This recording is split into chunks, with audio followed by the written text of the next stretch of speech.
दोस्तों, इस तारीखी सच्चाई को तो सभी मानते हैं कि हिंदुस्तान के लोग मुख्तलिफ वक्तों में मुसलमान होते रहे और हर बार मजहब की इस तब्दीली के अपने असबाब और अपनी वजूहात होती थी। बात सूरतों में मजहब की ये तब्दीली अपने साथ बहुत सी तब्दीलियां लेकर आती थी। बेगम अख्तर का हिंदू ब्राह्मण खानदान भी मुसलमान होने के बाद एक बड़ी तब्दीली से गुजरा और आखिर इस खानदान में बेगम अख्तर जैसी आवाज पैदा हुई। बेगम अख्तर ने अपने एक मजमून में अपनी खानदानी तारीख से पर्दा उठाया है। बेगम साहिबा की ये तहरीर मुंबई से शाया होने वाले मैगजीन फन और शख्सियत के आप बीती नंबर में शामिल है, जिसके एडिटर साबिर दत्त और निगरान डॉक्टर कालिदास गुप्ता रजा थे। बेगम अख्तर की ये तहरीर जिस तरह शुरू होती है उससे पता चलता है कि ये उन्होंने खुद लिखी है और इस तहरीर में वो ये बताती हैं कि एक मन्नत के पूरे होने पर उनका हिंदू ब्राह्मण खानदान मुसलमान हो गया था। आज की यात्रा में हम बात करेंगे कि आखिर वो क्या मन्नत थी जिसके पूरे होने पर उनका ये खानदान मुसलमान हुआ। साथ ही ये भी बात होगी कि बेगम अख्तर की जिंदगी में मजहब की क्या अहमियत थी और वो अपने घर के एक कमरे में चांदी के अलम क्यों रखती थी। हमारे साथ रहिएगा। आज की यात्रा में जो तहरीर हम पेश करने जा रहे हैं ये वाकई बेगम अख्तर ने खुद लिखी थी। इस बात की तस्दीक एक और सोर्स से भी होती है, वो ये कि ऑल इंडिया रेडियो के उर्दू मैगजीन आवाज ने अक्टूबर 1978 में बेगम अख्तर नंबर शाया किया था। इस मैगजीन में सबाहुद्दीन उमर का भी एक मजमून शामिल है। सबाहुद्दीन उमर लिखते हैं, बेगम अख्तर की इब्तदाई जिंदगी के बारे में लोगों को आम तौर पर इतना ही मालूम है कि उनकी वालदा का नाम मुश्तरी था और वालिद सैयद असगर हुसैन जज थे, लेकिन कुछ तफसीलात उनकी अपनी तहरीर में मिलती हैं जो उन्होंने 1956 में अपने सवाने हयात के तौर पर लिखना शुरू की थी। ये बायोग्राफी उन्होंने बड़े साइज के 20-21 सफात तक लिखी थी कि तबीयत उचाट हो गई और लिखना बंद कर दिया।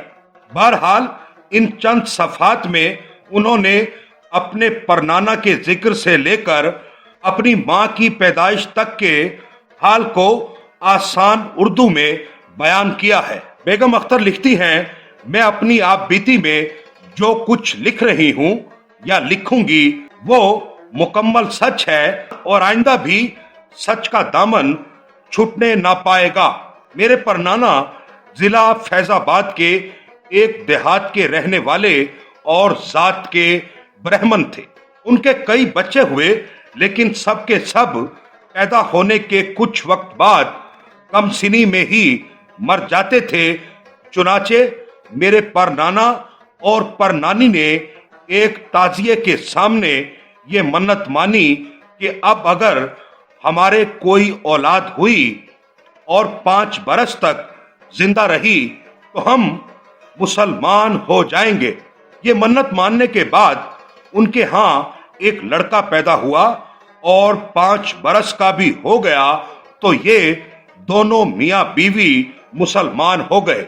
लड़के का नाम हुसैन बख्श रख दिया गया और इस लड़के के बाद एक और लड़का पैदा हुआ जिसका नाम इमाम बख्श रखा गया। हुसैन बख्श की आवाज अच्छी थी। किसी ने मशवरा दिया कि बाकायदा मौसीकी की तालीम हासिल कर लो।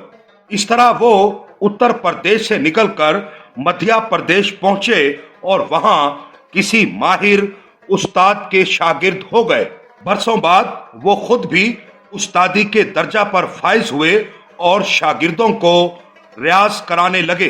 माली हालात अच्छे हुए तो भाई इमाम बख्श और दोनों बहनों को भी बुला लिया, लेकिन बहनों से उन्होंने कहा कि वो गाने का नाम भी ना लें। फिर भी ये दोनों बहनें अपने भाई की तालीम घर में रहकर ध्यान से सुना करती और भाई की अदम मौजूदगी में कुछ रियाज भी कर लेती। दोनों बहनों में से हैदरी की आवाज बहुत अच्छी थी। एक दिन किसी शागिर्द ने उस्ताद से इनकी दोनों बहनों, खास तौर पर हैदरी के गाने और आवाज की तारीफ कर दी। हुसैन बख्श को पहले तो यकीन नहीं आया, लेकिन एक दिन उन्होंने बहनों को गाते सुना तो हैरान रह गए और दोनों बहनों को भी सिखाना शुरू कर दिया। उन दिनों फैजाबाद में एक कोतवाल थे खैरुल्ला, उन्होंने हैदरी से शादी कर ली। इस शादी से हैदरी के जो लड़की पैदा हुई उसका नाम मुश्तरी रखा गया।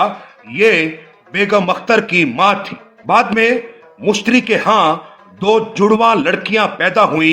एक का 3 साल की उम्र में इंतकाल हो गया और दूसरी अख्तरी बाई फैजाबादी बेगम अख्तर, जिनका घरेलू नाम बब्बी था, अपनी मां की इकलौती औलाद रह गईं।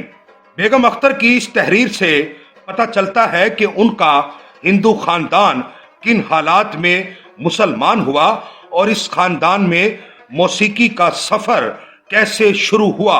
लेकिन इस तहरीर में देखने वाली बात यह है, एक हिंदू खानदान का ताजिए के सामने मन्नत मांगना और पूरी हो जाने पर मुसलमान हो जाना इसी हिंदुस्तान में होता रहा है, जहां आज मुसलमान होना एक जुर्म समझा जाता है।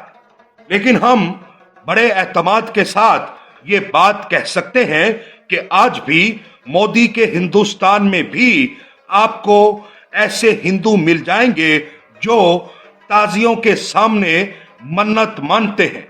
और जिस दौर की बात बेगम अख्तर कर रही हैं, उस दौर में तो ये एक बिल्कुल आम बात थी। ये किसी भी मजहब की वो कल्चरल पार है जो मजहब के दायरे से ही बाहर होती है।